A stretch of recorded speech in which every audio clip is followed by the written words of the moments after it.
Okay, now we're going to connect up the UI. So let's do it. So let's, on our button, we're going to add a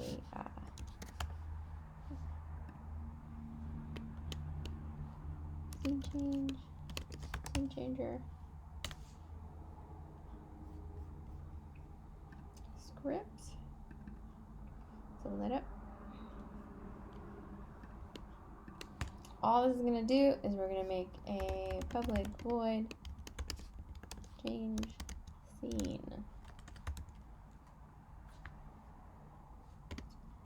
And what this will do is talk to the game manager,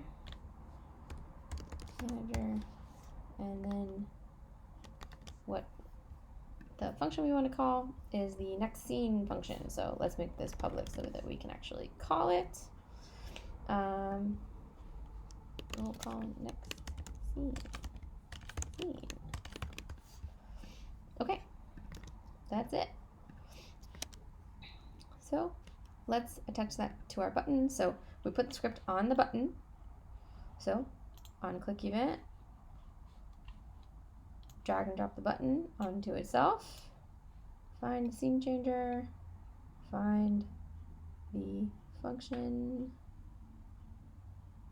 It's not here. Did we save our function script? Public void change scene. Look for it again. Scene changer. Where are you?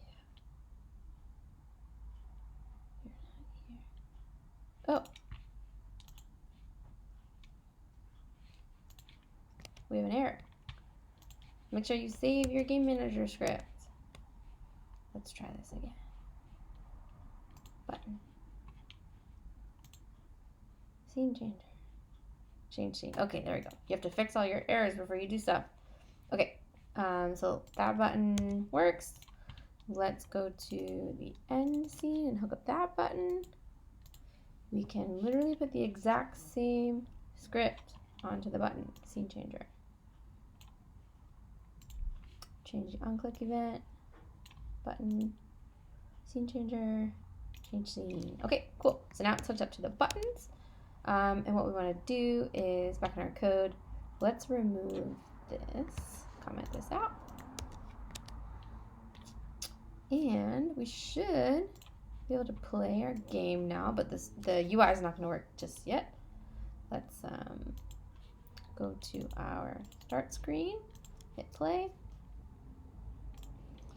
begin. Okay, 1, 2, 3, 4, 5, 6, 10. Level 2. We play the game. Okay, begin again. Begin again. The button is not working. Break figured out what the problem was with the end scene. Basically, it did not have an event system in it, so my clicks weren't registering. So if you notice that you have a button and you're like, why the heck is this thing not working? Double check that you have an event system in there. This is very important. You can put one in under the UI section, event system. So very important for detecting events like clicks. So the end button will work now. And we will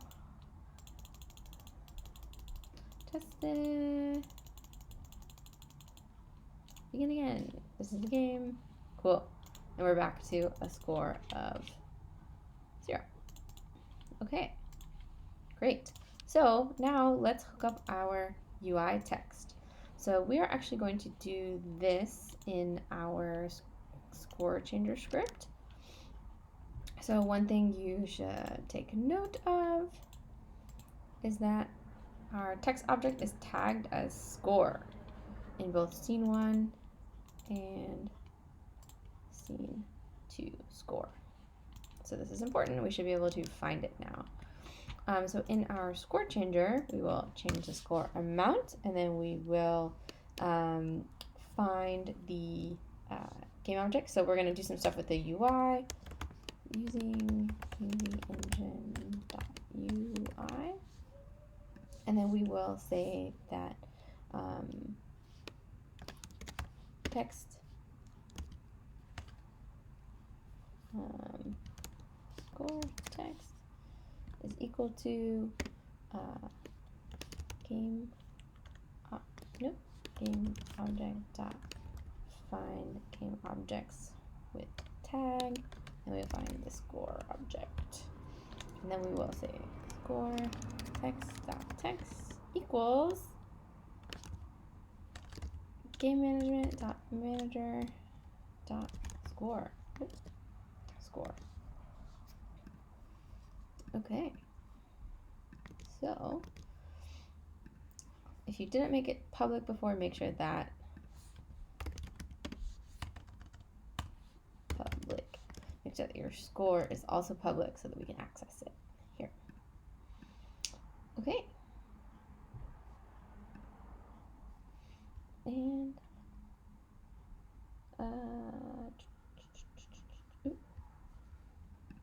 so finding your get component text. There we go. This score to string. Okay. Okay. So this is finding the game object. We need to get its text component. Very important. And then the score text, get the score, which is an int, which we turned into a string. Okay.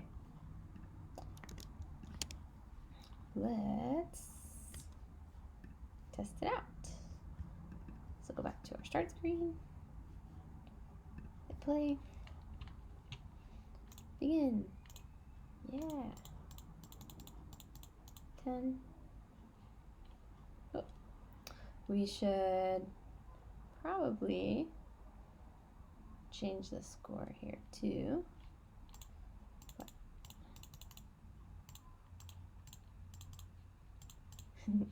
Okay, back to 0.